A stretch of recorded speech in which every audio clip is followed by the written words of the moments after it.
Today, I want to talk to you about Elijah and tell you about a time when he was very honest to God. I want to read to you from 1 Kings chapter 19, verses 9 and 10, which say this. And there he went into a cave and spent the night in that place. And behold, the word of the Lord came to him and said to him, What are you doing here, Elijah? So he said, I have been very zealous for the Lord God of hosts. For the children of Israel have forsaken your covenant, torn down your altars, and killed your prophets with the sword. I alone am left, and they seek to take my life. Elijah was depressed.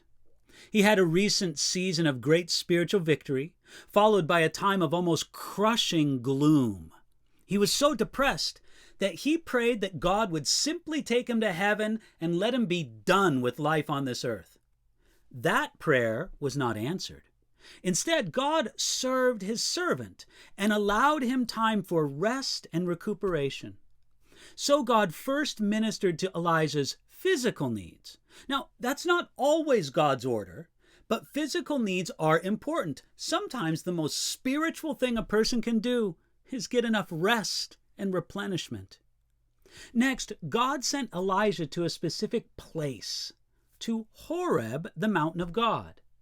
Horeb is another name for Mount Sinai, the place where Moses met with God many centuries before Elijah. Then we read that Elijah went into a cave. Literally, the Hebrew is definite in describing the cave. This is quite possibly the very same place where God appeared to Moses, as recorded in Exodus chapter 33, verse 22. Now, when Elijah came there, God asked him a question. What are you doing here, Elijah? Of course, God knew the answer to this question. Yet it was good for Elijah to speak to the Lord freely and to unburden his heart, and this is exactly what Elijah did. He poured out his feelings to God. I have been very zealous for the Lord God of hosts. Elijah protested, I've faithfully served you, and now look at the danger I'm in. To Elijah, and to many servants of God since, it seemed that a faithful God was being unfair because his servants were being made to suffer. Now, in asking this question, we might say that Elijah was in God's university of higher service. Having been greatly used of God and destined to serve him in a yet greater way, Elijah needed to learn some deep lessons at God's special school. He felt that he had served God well and should not be made to suffer. Now he was learning differently. Charles Spurgeon wrote well, God has ways of teaching all of us in our bones and in our flesh, but he specially knows how to do this with those whom he puts in any honor in his service.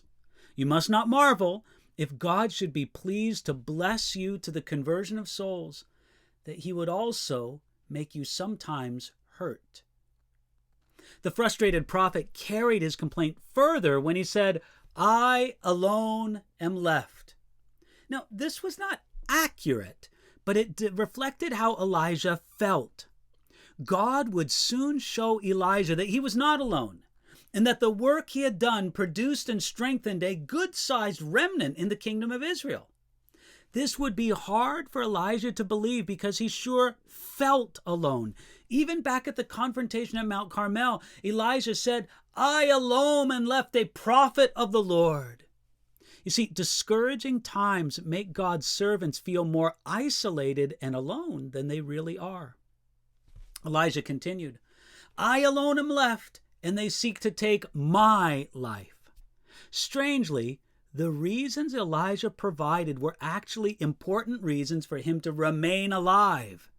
If he really was the last prophet or believer alive, should not he seek to live as long as possible? If the enemies of God like Jezebel wanted him dead, should he not seek to defeat her wicked will? Elijah here powerfully showed the unreasonable nature of unbelief and fear. God would soon answer Elijah and speak to his feelings, his unbelief, and his fear.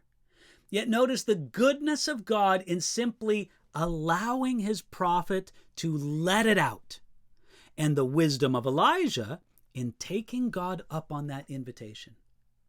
It's easy for God's people to be far too concerned with the image of, hey, everything's all right, than in really being honest with God, honest with themselves, and honest with others. Yes, Elijah was trapped in a small pity party of discouragement, unbelief, and fear.